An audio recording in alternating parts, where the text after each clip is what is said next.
You are listening to the 5 Squared Podcast, the podcast where we bring you tips for your business and your life. Our goal is to leave you smarter with ideas, wisdom, tools, and entertained. The 5 Squared Podcast is produced weekly for your enrichment. Come back often and feel free to add the podcast to your favorite RSS feed or iTunes. You can also follow me on Twitter at 5 Squared and Facebook. All the links are in the show notes. Now let's get started with your host, business consultant, executive coach, and founder of 5 Squared, Tim Fives. Welcome back to the 5 Squared Podcast with your host, Tim Fives. I hope everyone's having a great week and getting ready for Turkey Day, Thanksgiving here in the U.S. I want to introduce the topic and our guest today. Today, we're going to be talking about executing your great entrepreneurial ideas, and my very special guest is Dave Romeo. Dave is the owner of Dave Romeo Seminar and Coaching, and he's been presenting seminars for the past 20 years. Dave is a goal-setting master who has written down and completed more than 4,000 goals in the past 15 years. He's also a Guinness Book World Record holder for bass fishing, and he's fished all over the world from the Hawaiian Islands to Loch Ness, Scotland. He's the host of the Focused on Success with Dave Romeo television and internet series, and the creator of Dave Romeo Encourager in Chief weekly blog. Thrilled to death to have you here to talk about entrepreneurial success. My pleasure, Tim. Thanks for having me here. So, just tell us give us a little background about you, why you're here, why you do what you do. Yes, well, I started coaching, as you said, about 20 years ago. And before that, I was a recruiter. And one of the things I learned about recruiting is you're constantly coaching people to be successful because they go out on a job interview and they are either they've lost their job and maybe they're crestfallen and devastated, and you have to build up their self-esteem so they come across well in a job interview. Or sometimes they have a chip on their shoulder and you have to take them down a peg so they don't come across as arrogant or as if the world owes them something. That level of entitlement, that's a big deal. So that was a perfect training ground to become a coach. So what was the thing that motivated you or made you say that you wanted to do this full time? Because you were a pretty successful recruiter. So what was that one or two events that said, hey, this is the direction I should be going in now? Well, as you know, one of my books is called Stumbling Onto Success. I do, yeah. Turning Mistakes into Masterpieces. That's what happened. I was working as a recruiter for a staffing company. I had a non-compete agreement when I left, and then I went to work for another staffing company. Oh. So it left little to do when I couldn't do staffing. But one thing I could do was do coaching.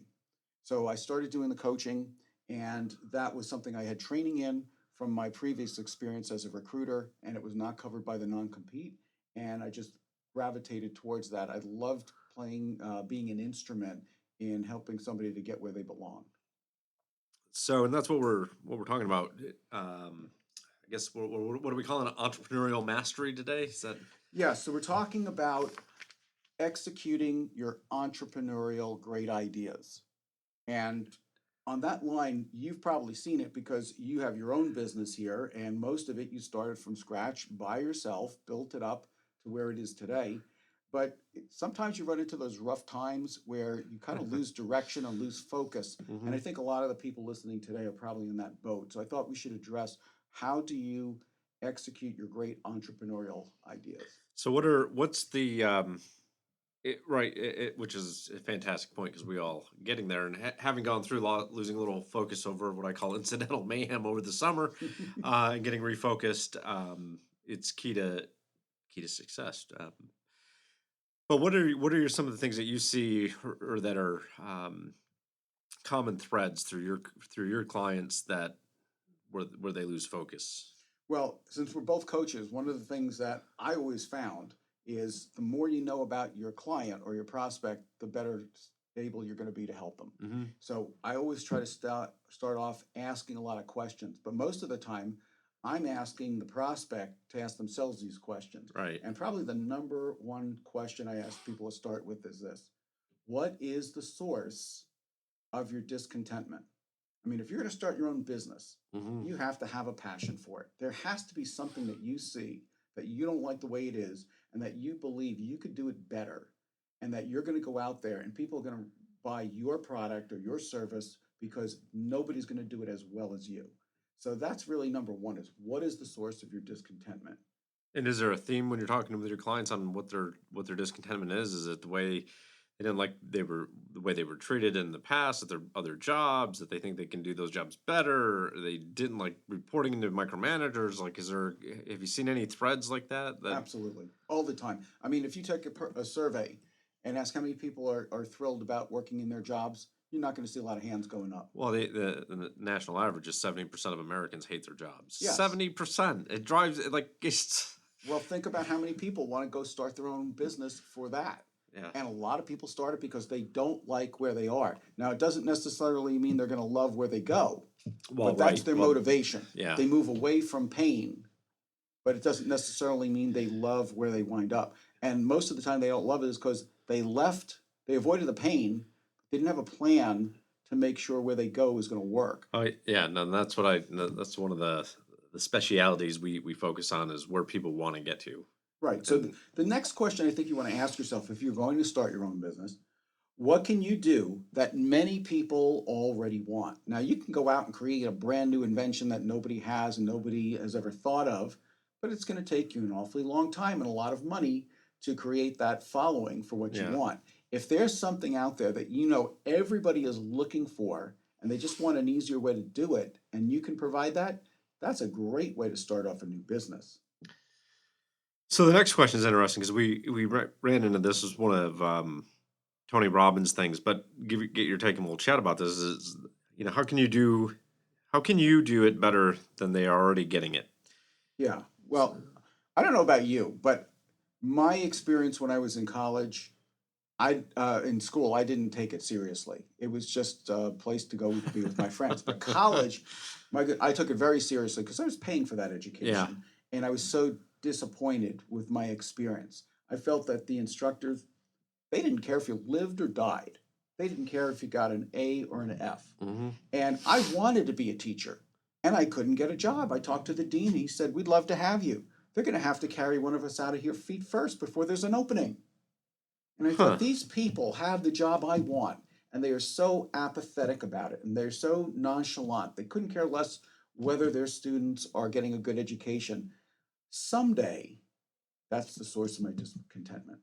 Someday, I'll have my own classroom, a place where people can come and learn, where they're going to feel great about themselves because I'm going to know everything about them, what they do, what their names are, what they're trying to accomplish.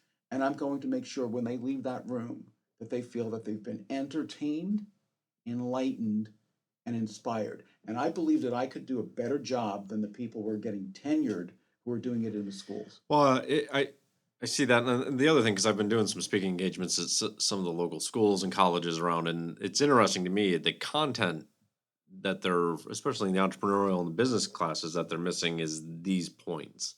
Like, they'll go through all the tactics and tips and, here's how to do a balance sheet and all that, but they never address the why are you doing this? And I think that's a great opportunity for us to really hammer people that are like, not hammer in a bad way, but get them to focus on why are you really doing what you're going to do? Well, the normal route for most people is to go to school with one goal, to get a degree. Mm-hmm. They get the degree and they spend all of this money and pay all of these loans back so they have a piece of paper. When you get out of school and you get a job, the degree is not going to do you a whole lot of good unless you can apply what you needed to learn. Mm-hmm. What I wanted to focus on was not a degree, but was an education. How do I teach people to do the things that will enable them to achieve their goals? And so as far as the cost goes, I think my costs are far lower than what somebody would have to pay to get a college education for a piece of paper. And I believe that the content is much stronger and more valuable than what they will get from taking a bunch of electives. Yeah. Well, and it's actionable. And I think that's a huge difference, having been to a bunch of your seminars. There's things that you can take out of there right now and leverage and use that to improve your business, your life, or whatever. So the to that question, how do you make it better than you're already getting? It was interesting having been at the Tony Robbins event over the summer. And the fall was the great companies make it 10 times better, right? Like there's a metric where you look and they looked at Apple and a bunch of these companies where they said, well, there's already cell phones out there and things. And Apple came out and said, yeah, well, we're going to make it 10 times better. And I think that's something that I keep it is how do you make something 10 times better? Because that really is one of the ways to delineate yourself and keep people coming back, make it kind of revolutionary. And that comes into your next question, which is How do you make it unique? Yeah. Well, that's exactly right. I love that philosophy. It's not let's just make it what everybody else is doing. Right. It's let's take it past what everybody else is doing so that nobody would ever even dream of going there, because that means we already have a built-in target audience to draw from who all want it better. Now, in my case, what I do is I draw from the things that I know. And you've been to my seminar. So the things that I'm going to pull in, we're going to talk about bass fishing at some point. We're going to probably talk about the Pittsburgh Penguins at some point. Just as a side on the bass fishing, I just want you to know this because I'm very proud of myself. I went out fishing 3 weekends ago on a Saturday, 7 a.m. The buddy on his boat right down in the Long Level. It's on the Susquehanna River. It's probably 40 degrees out, and I'm on this boat and I love boating and fishing. And we're sitting there and the first cast, an 18-inch, 6-pound bass. Right out of the river. And I'm like, wow. Like, I'm like, that could be not the biggest fish of the season, but of of my life, like for smallmouth. And I'm like, that's a big fish.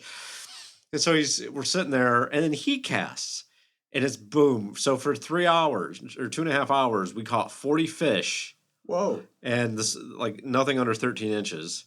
What a day. We're like, well, we're done. The bite was off and we're like, well, let's go to that. But I personally caught 11 bass and 4 walleye. And, we're just sitting there astounded. I think for a good 20 minutes, all I was doing was netting his fish. It was pretty good. But anyway, you were saying. Well, I'm going to put things in that I know. Yeah. So I know bass fishing. I know about coaching. I know about sports. I know about hockey. Hockey, yeah.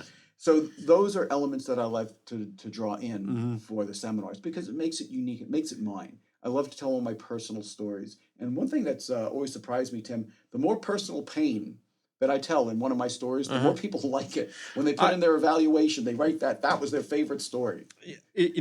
So it's interesting because one of our future guests, Karen Sachs, who we've been chatting a lot and talking about Toastmasters and a bunch of things, and listened to her talk a few times, and fantastic. And so I had to give a talk for Bridge of Hope York, which is the charity I'm on the board of.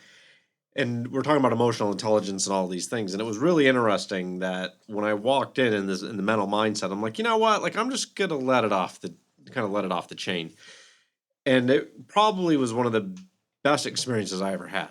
Like, I'm actually going to go a little deeper than I normally would. That was amazing. And I think there's something really to be said when you're being genuine and sharing at that level that people get more out of it. Then it's, emotion drives the way people think and everything, but I think that's that connection that people can really pull from more than the content itself. So, can it be duplicated? What do you mean by that? Well, if you have a business where you're the only person in the entire business that can do what you do, it can only ever get as big as you.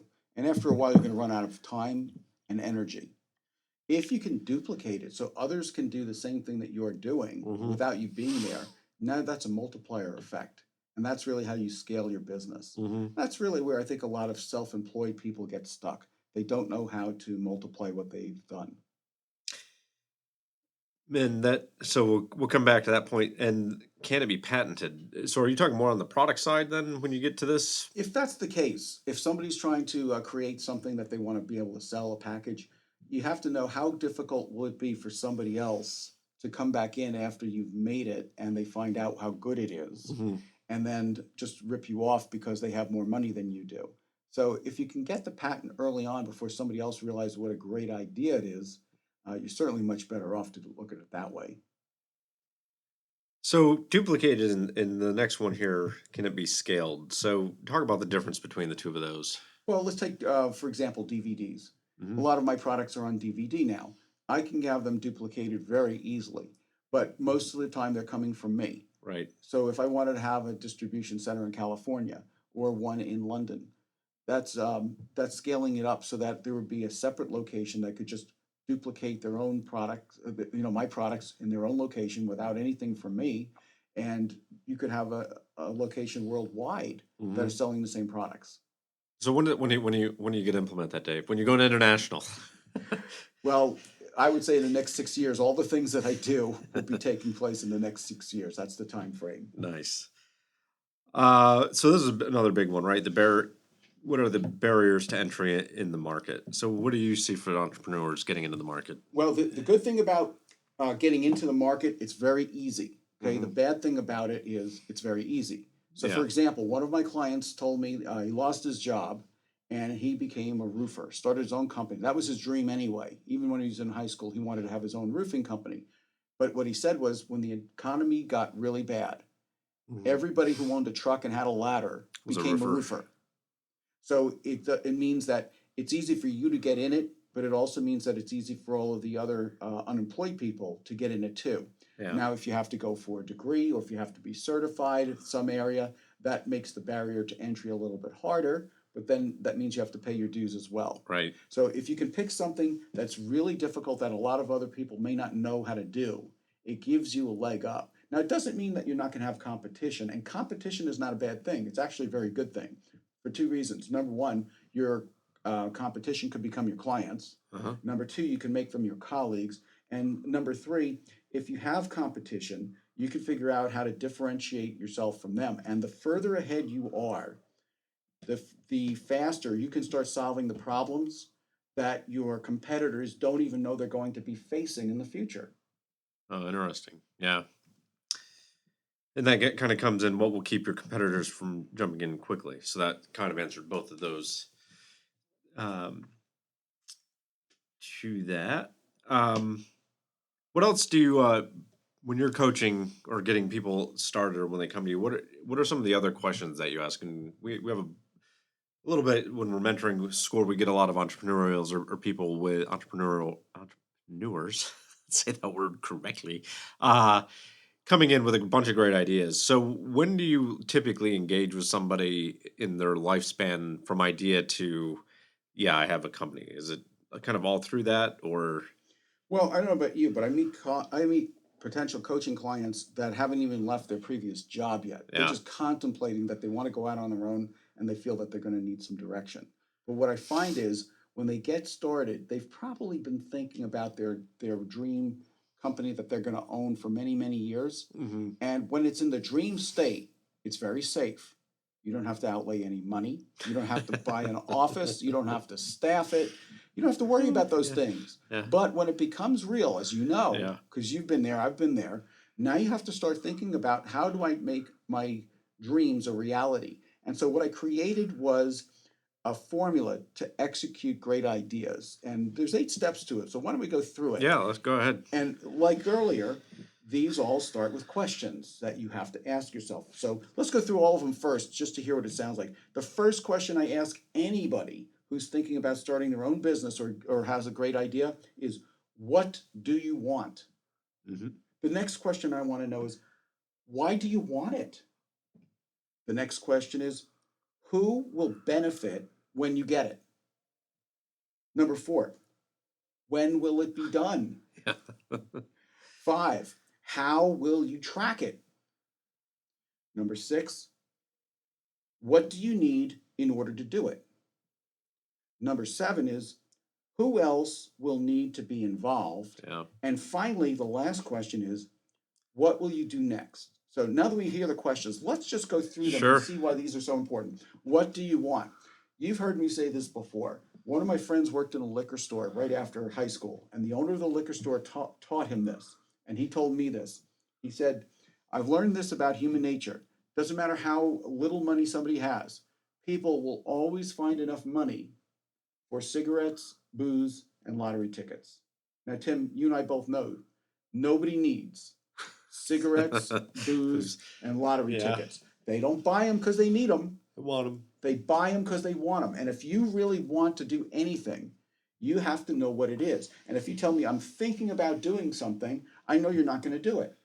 If you say, I need to do this, it means you're going to do it when the pain of not doing it exceeds the pain of doing it. Right.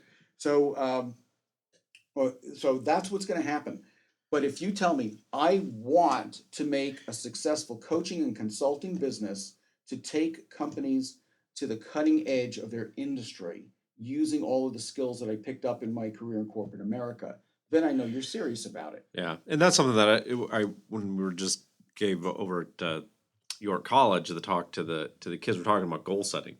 One of the things that we went through, they had mission statements and stuff, and I was guest lecturing it, and it was interesting when we were there because their mission statements were they were good, but they weren't convincing. And that was the one thing. It's like, where's the emotion? Mm-hmm. And I think that's where you're getting at here is, what is that emotional driver that's going to take you over the edge, and then declare it. So let's go back to question number 2 then. Why do you want it? And the reason you ask that, and especially as a coach, it's one of the most important questions you ask, because when that person starts to waver, you need to bring them back to this question. Say, remember what you told me. As a recruiter, you would have people who tell you, I want a job that pays this amount. I want a first shift job. I want a job that does this, that, and the other thing. You find it, and then they're like, well, I don't know.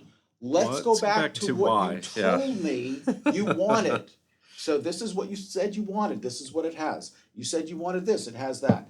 What has changed? So you need to be able to hold somebody accountable to what they tell you they want. Mm-hmm. Number 3, who will benefit when you get it?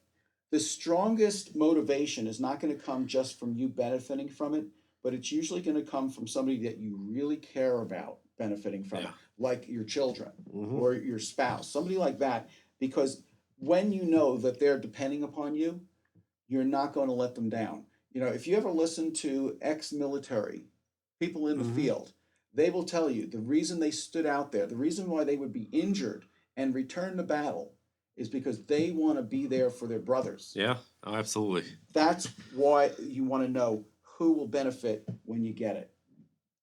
Number 4, when will it be done? Well, you and I both know a goal without a deadline is just a dream. Right. So there's no sense even beginning here if you don't put a deadline. Does that mean that the deadline never changes?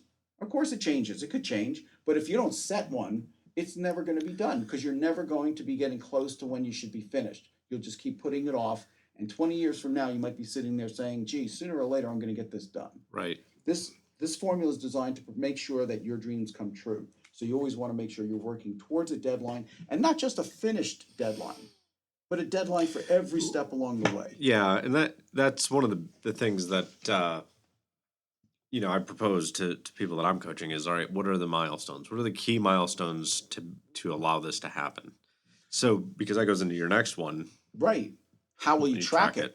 If you don't track it, you're not going to complete your goal. I'm just completely convinced of that. As you mentioned earlier about writing down goals, as you've seen, I've been writing down my goals since 2000. which is very impressive, by the way. And since 2003, every single goal that I've written down has been completed. 4,000 goals have been done in 15 years. And the reason for that is if you look at it every day and you're tracking it, and you say, I've got the other ones done, but this one is still not done, I need to give it more attention. Well, it's interesting because you were just in my office, and I have a sizable whiteboard in there. Enormous whiteboard. And I sat down the other day and I ended up spending some time in here over the weekend and just said, how do I just keep this stuff in front of me, right? It's like the cookies. If my wife puts cookies in the cupboard, I don't eat them. If they're out on the counter, I will eat them. And I don't know what's wrong with my mind that I won't open up the cupboard door to get cookies. But I was thinking about that, and I was just like, you know what, I got to write this down, and that's right in front of me. And it's amazing too when you start to track this, that there's also an emotional reverberation that you're like, wow, I'm actually doing pretty well. Like all of a sudden, now you create a positive feedback loop and saying, all right, well now how do I actually get this stuff done? And that's what I think is fascinating is you'll figure a way out. You'll figure out how to hit those goals, as long as you're kind of what I'd say obsessing about it. Like, okay, I got to get these meetings. How am I going to get these meetings this week? I know I got to get these meetings. Oh, okay, I can call this guy. Oh, what about that lady? Yeah, that's right. I can call her too. And it's kind of a really cool thing to self-observe when you're like, why haven't I been doing this longer? But Some people never do it. yeah. So I'm glad that the light bulb went off for you. I found that the whiteboard was one of the most valuable tools I ever used. In fact, when I changed staffing companies and they knew I had a large book of business to bring with them, they said, "What do you need to come on board?" I said, "A phone and a whiteboard. And if you have a computer, that'd be nice. But as long as I have a Yeah. phone and a whiteboard, I can make sales." Yeah, and I'm a whiteboardaholic, so Join the club. you'll see me with dry erase markers in my pockets, no matter where I am. I'm like, my kids think it's funny. They're like, Dad, where did this marker come from? And now I have a bundle of them on my sink at home. I'm like, gotta take those back into the office. Well, I learned that from Tony Robbins, Mhm. and what he said is if you really want to accomplish something, you have to ask with total expectancy for the answer. But yeah, And if you don't get it, just keep asking. asking. And that's what that whiteboard is. If you just keep looking at it until it's checked off, and you know it's not done until it's checked off, your brain will just not stop trying to figure out ways to check it off. Yeah, and it was interesting. So, in 2014, I did an Ironman, and when I signed up to do that, it was interesting because you had these milestones through this, and to get to that goal, and probably a third of the way through, the swimming wasn't coming easy, right? So I'm sitting there, but because you're monitoring and managing it and tracking it, you're like, well, this isn't getting it done. And the thing that I tell this to the students, now you can change, right? Now you can change the tactics that you're doing. And I think that's a trap that a lot of people fall into is like, let me just do the tactics. We have the to-do list and expect results. But unless you know what that destination is, there's no way to tie the tactics and if they're achieving that desired result. So in my case, it's like, well, this isn't getting it done. So now we got to go to 2-a-days. Or I gotta, I talked to the coach and been like, I'm just not. So we changed the workout, we changed the durations, we changed the frequency of them, and then it was like overnight. You went from barely swimming a 500 to being able to swim a mile, and it was just because we switched the tactics. And that's one of the things that I see in a lot of the clients come in. Well, here's what I'm doing. I'm like, well, how do you know that they're getting you results? How do you know that those results are then getting you to the end goal? So, well, what I found in every outing, every venture I've ever undertaken, is the more I start tracking it and paying attention to what's happening, the better I would get at it. No better example than bass fishing. The first year that I was bass fishing, I was terrible. I caught 39 bass the entire season. that's a Tim Fives best season right there. I think those are good seasons. Those are good numbers. But the one thing I did though was I tracked everything. Yeah. I wrote them on a calendar every time I went fishing, how many I caught at every location and what I used. And then over the next year, I started looking at the previous year to see where I had success on the same days. Yeah. And my numbers started going up. So much so that from 1981 with 39 bass till 1984 with 3,001 bass in 77 days, I was able to get into the Guinness Book of World Records. Now, here's the most amazing thing about that record, Tim. 3,001 bass in 77 days turns out to be 39 bass per day for the entire season. So by tracking it, Yeah. I did in one day, every single day for an entire season, what I could only do for the entire first year. Yeah. Have you heard of anybody trying to break that record? Yes, heard from somebody this year. Did you really? Jersey. I said, good luck. I just hope he wasn't married. Going on to question number 6, we have, what do you need in order to do it? And you and I both work in small companies. You've got somebody out here helping you, and I've got me. So we don't really have a lot of other people inside to get things done. A lot of it falls on our shoulders. But what I like to do is to work with a lot of alliances. So I work with printing companies. I work with proofreaders, with designers, duplicators, people that can do the parts of the projects I work on that I can't do by myself. Yeah. And it allows me to stay an entrepreneur and still have the ability to do things the way I want to do them, but it gives me the resources from other parties that I don't have to go out and buy every single piece of equipment or staff everything that I need to do maybe once or twice a year. Number 7, what else will need? Who else will need to be involved?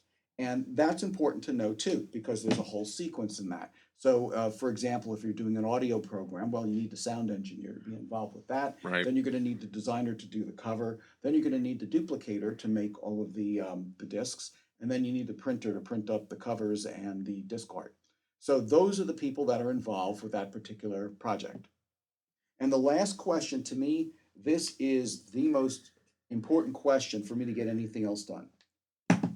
What will you do next? See, I already can tell you what my next book is going to be. I can tell you when my next book is coming out. It's coming out on November 15th next year. I can tell you what my next 3 books are going to be right now. The thing about it is, before I do those next books, and I need to ask these questions. So what do I want? I want to get the next book finished. Why do I want it? It's because it's going to tie in with the TV show Focused on Success. That's the title for the next book. So I wanted to have a book out on that. And when the day comes out, I'll be doing a seminar called Focused on Success. So that's why I want it. Who will benefit from it? Anybody who's an entrepreneur or wants to be more successful than they currently are in their work and is serious about doing something to improve it. When will it be done? Already told you, just about a year from right now. Yeah. I can tell you the date and the location when it'll be available. How will I track it? The nice thing about how to track it is there's different steps. If you're going to write a book, and I know you're working on a book now, the easiest thing about writing a book is you put the table of contents down. And if you know what every chapter is going to be about, you write a chapter, highlight it, you check it off. You go to the next chapter, you finish it, you highlight it, you check it off, and you can see your progress, so you know exactly how far you are. First step is write it. Second step is self-proofread it. Third step is have somebody else proofread it. Fourth step is send it to the editor. Get the comments, clean it up, send it to the proofreaders, and then when all that's done, you send it to the publisher and get your book published. So that's how you track to know exactly where you need to be. What do you need to do in order to do it? I need an editor, I need 3 proofreaders, I need a printer, publisher, and a designer. So those are all the components that I need to get a book published. Who else will be involved? Just gave you every single department, and I usually work with the same people on every project. And then, I did say this, what do you need in order to do it? I'm going to be writing 3 new seminars for next year, so they need to be written first. I'm going to be writing a new audio program next year. That has to be done first. The reason that has to be done first is because after I record it, I can hand it off to the sound engineer to finish all the post-production work. Right. And they don't need me again until it's ready to listen to the master discs. All that time, when that project's done, now I can work on my book. So that's my reward for getting those projects done, so I can work on that book and make sure it gets done. And then the last thing is, what will you do next? Well, I can already tell you, I'll be working on my 18th book at that point, which will be How to Wow, all about legendary customer service. That's great. So I can't wait to work on How to Wow, but in order for me to do it, I've got to make sure I complete the Focused on Success book. So I use this formula for any project that I know needs to get done, and my reward is always that last question. If I get all this done, what do I get to do next? Well, and you bring up a big thing it's also a way to celebrate the fact that you've accomplished something, right? Yeah. And that's, I think, something that our society doesn't. When I see entrepreneurs that we're working with, I'm like, well, you just closed this deal, you just did all this work, you just finished this great big build or whatever, and then no one ever takes time to kind of take a break and celebrate that success. And I think there's an emotional feedback that's like, yeah, that's a good thing. And maybe I'm a little guilty of that too. I don't know. But anyway, that's fantastic. So you have some quotes in here, and we'll get into some of the strategies for success. But how do you keep yourself motivated and on this? Like, what do you use to focus and keep yourself on track when? Well, you don't seem like a guy that ever gets really down or been like, oh, that's great, I'm just going to keep going.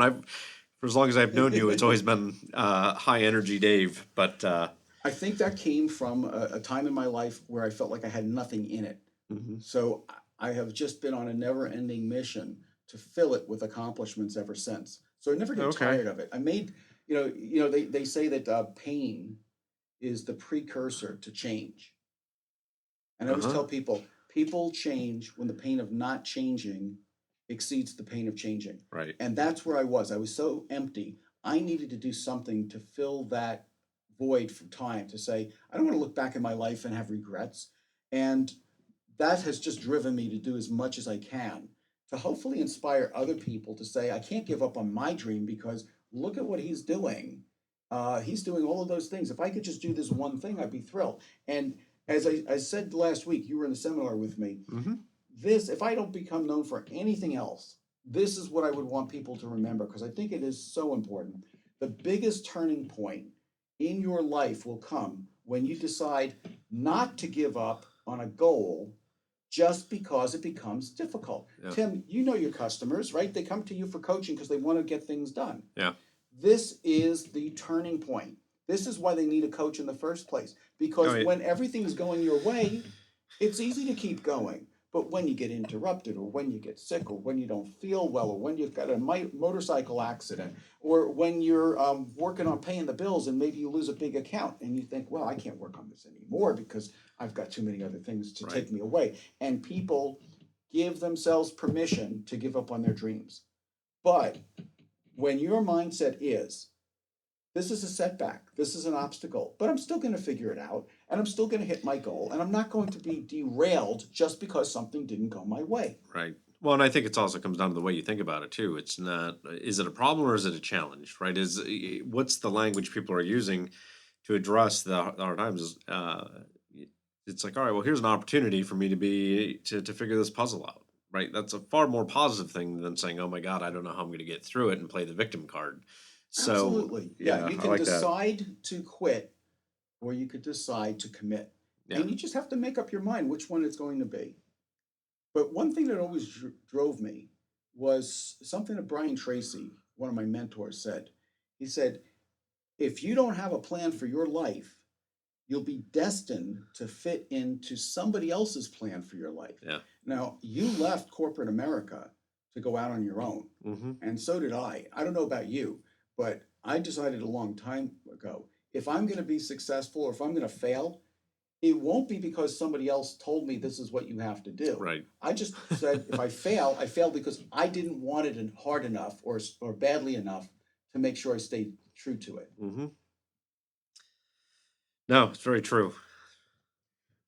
Another, it's funny, we were talking on the last book I wrote, Shell Games Exposed. This was the most involved and most time-consuming book I've ever done because there was so much research for this book. And I used a lot of people as resources and advisors on this book because it was lots of controversial topics in this book.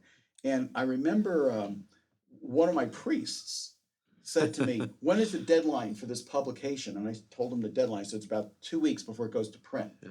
He goes, I think we might have to delay it. Well, I'm sure you know by now, to me, I don't even understand that question. I already know when it's coming out. Yeah. So the question is not, should we delay it? The question is, what do we have to get done too? Besides everything we already knew about, so that it can come out on this day. And I listened to him and I try to politely say to him something else I learned from Brian Tracy. One of my favorite quotes is, an imperfect decision made immediately is usually superior to a perfect decision delayed indefinitely. Yeah.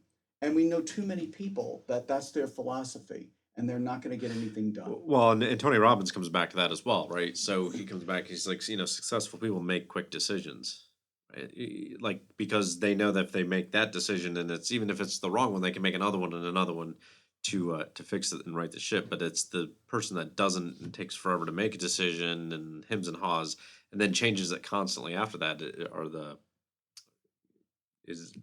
have less success, I guess is the best way to put it. So right, or they're not going to have any success because they're never going to finish what they started. Right. Yeah. Another one of my favorite quotes by Cavett Robert. He said, "Character is the ability to carry out a resolution long after the mood in which it was made has left you." It's really easy to be enthusiastic at the beginning, but the real test of success is, have you been able to maintain that same level of enthusiasm until you actually cross the finish line? And that's really the key in sports, in life, and anything that you look at, in any pursuit that you have. You have to be willing to have enough enthusiasm to get you over the finish line. Yeah, and I do think that's a problem with our society because everybody wants to be happy and this and that becomes a very fleeting feeling, right? Because you're not going to be happy doing something for the duration. I wasn't happy getting up at 4:30, 5 a.m. every morning to go to the pool. But what I was at peace because I knew what the goal, like I had that resolve. And as you come back to that question number two and execute your great ideas is why, right? Why do you want it? And I think that's one of the key things that takes you through those times where you may not feel happy. And I won't get on my soapbox, but yeah, I'm at peace because I know what the result of this is going to be and being able to do that. You make me think of something that I said to one of my clients that I have out in Utah, and she was saying, "Well, I need to take some more money out of my husband's savings in order to work on my website for my business. He's a little nervous about doing that because the sales aren't there." And I said, "I can tell you exactly what the turning point is going to be in your life that will make you successful." She does embroidery. She does beautiful embroidery. Okay. I said, "I know that you have a passion for embroidery. I know you love embroidering." And you showed us a sample of that last year. So I That's remember right. that. Yeah. Nice work. And what I said to her was this: when you love selling embroidery as much as you love making it, then you'll be successful. Now, Tim, you've been to my seminars. I love doing my seminars. I love my customers. Some people are afraid to be in front of an audience. I can't wait. I'm jumping up and down outside the room until I can go into that room. I can't wait to be there. People say, "Do you ever get butterflies in your stomach?" Never. Yeah. I can't wait to do it. But I also love writing the seminars. I also love promoting the seminars. I also love selling the seminars. On the way over to do this podcast today, I was selling seminars for next year on the phone to as many customers as I could reach. And I was loving every minute of it. Yeah. And when you love selling what you do, whatever it is, as much as you love doing it, then I guarantee you'll be successful. No, it's a great tip. That I was just thinking about my own, it's interesting because I've been doing a lot of this emotional intelligence study and all this. And I think that the mindset that people have, that's what it all comes down to. And I think you're highlighting that, if you're fearful and you don't want to talk about money and cost and things like that, then you just can't get there. But if you put the fear aside and say, I'm just going to go do it because I love doing it because I have that internal enthusiasm, then you're unstoppable. Great. Well, I think that's I think we're a lot to contemplate on this. Anything you want to close with, Dave? Yeah, there was a couple of things that really stood out as I was preparing for today. Number one, there's a musical that I always think of, Sunday in the Park with George, by Stephen Sondheim. And in the story, there's an artist who at the very end is stuck. He doesn't know what to do next. And he's got not writer's block, but painter's block. Okay. And so he doesn't know what to do. And in the dream sequence of a musical, Yeah. his muse comes to life and is talking to him. And he said, "Are you working on something new?" And he says, "No." She says, "That's not like you." He says, "I have nothing to say." "You have many things." And he says, "Well, nothing that hasn't been said." She goes, "But not said by you." And finally, she starts singing and telling him to move on. And there's a line in that show that I heard it, and it just stopped me in my tracks. And it said, "Stop worrying if your vision is new. Let others make that decision. They usually do. Just keep moving on." Yeah. And when I heard that, it was like, oh, that's what I need to be doing right now. Right now. So you don't worry about what anybody else is thinking of your work. If you love it, if that's your passion, then you make sure you get it done.